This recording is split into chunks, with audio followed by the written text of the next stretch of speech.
Don't smile. Don't wave. Just come with me, Claire whispered, gripping my arm as dozens of cameras flashed around us. I barely had time to ask why before she pulled me behind a curtain and leaned close enough for me to feel her trembling breath. Then she whispered 4 words that turned my entire world upside down. I've been waiting for this. 10 minutes earlier, I had been standing beside my wife, Emma, at the biggest charity gala of our lives. Emma looked radiant beneath the chandelier lights, laughing beside influential guests while reporters photographed us. To everyone watching, we were the perfect couple, married for 8 years, successful, happy, and deeply in love. But there was one person in that ballroom who knew the truth about the cracks hidden beneath our perfect image.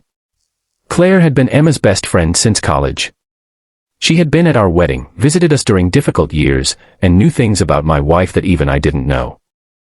That night, however, the way she looked at me made me realize she had brought me somewhere for a reason. Before we begin, if you enjoy emotional and inspiring stories like this, make sure to support the channel by liking this video, subscribing, and sharing your thoughts in the comments. Your support helps us bring more powerful stories of kindness, hope, and humanity. I stared at Claire. What are you talking about? She glanced toward the ballroom before answering. Your wife is about to make an announcement.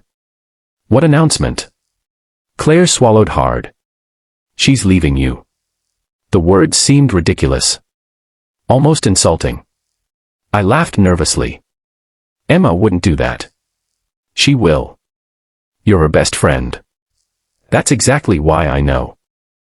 Before I could question her further, Claire pulled a folded envelope from her handbag and placed it in my hand. Don't open it here. Go home after the gala. Read everything before you speak to Emma. I looked at the envelope. My name was written across it in Emma's handwriting. Where did you get this? Claire's eyes filled with tears. She asked me to destroy it 3 months ago.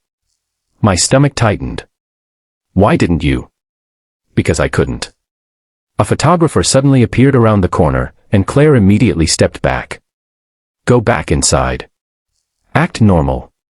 I returned to the ballroom carrying the envelope like it contained a bomb. Emma smiled when she saw me. There you are. Where did you disappear? I forced a smile. Claire needed to ask me something. Emma's expression changed for half a second. Claire. Yeah. What did she say? I watched her carefully. Nothing important. For the first time that evening, Emma looked afraid. The gala ended shortly after midnight. During the drive home, neither of us spoke. Rain tapped against the windshield, filling the silence between us. When we entered the house, Emma walked upstairs without removing her coat. I stayed in the living room and opened the envelope. Inside was a letter. My hands began shaking as I read. Daniel, if you are reading this, Claire finally found the courage to give you what I couldn't. I need you to know that none of this is your fault. I have been hiding something from you for years. I stopped reading. My heart pounded. Then I continued. 5 years ago, doctors found a serious problem with my heart. They told me I might eventually need a transplant. I didn't tell you because you were building your company, and I watched how hard you worked to give us the life we dreamed about. I was afraid that if you knew, you would sacrifice everything for me. I lowered the letter. Upstairs, I heard something fall. Emma. No answer. I rushed upstairs and found her sitting on the bedroom floor, crying. She looked at the letter in my hand and closed her eyes. You know. I knelt beside her. Why didn't you tell me? Because I was scared. You thought I wouldn't stay. I knew you would, she whispered. That was the problem. I stared at her. She continued, I watched you cancel meetings whenever I was sick. I watched you spend nights beside my hospital bed. I saw you sell your car to pay for my treatment and pretend it was nothing. Daniel, I couldn't let my illness become your entire life. I shook my head. You should have trusted me with the truth. I wanted one normal year, she cried. Just one. I pulled her into my arms. For several moments, neither of us spoke. Then I remembered Claire. Why did she say you were leaving me? Emma wiped her tears. Because I was planning to leave. My heart broke. Why? I thought if I disappeared, you would eventually move on. I thought maybe you could have a normal life with someone who wasn't always afraid of tomorrow. I held her tighter. You don't get to decide that for me. She looked into my eyes. I love you, I said. I'm not staying because I feel sorry for you. I'm staying because you are my family. Emma cried harder. Then another truth emerged. The transplant list called yesterday, she whispered. I froze. What? They found a possible match. For the first time that night, hope entered the room. But Emma shook her head. There's a problem. What problem? The surgery is expensive, and our insurance won't cover everything. I almost laughed through my tears. Then we find the money. She stared at me. How?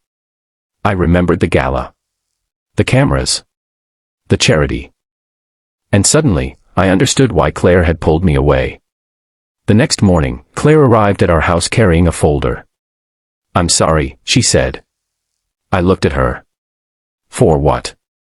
For keeping the secret so long. Emma hugged her. Claire opened the folder. At the gala last night, the charity board announced a medical assistance fund. I spoke to them before the event. They agreed to help Emma. Emma covered her mouth. You did that? Claire nodded. I've been waiting for this, she said softly. Not to tell Daniel your secret. To finally give you both a chance to stop being afraid. Months later, Emma walked out of the hospital after a successful transplant.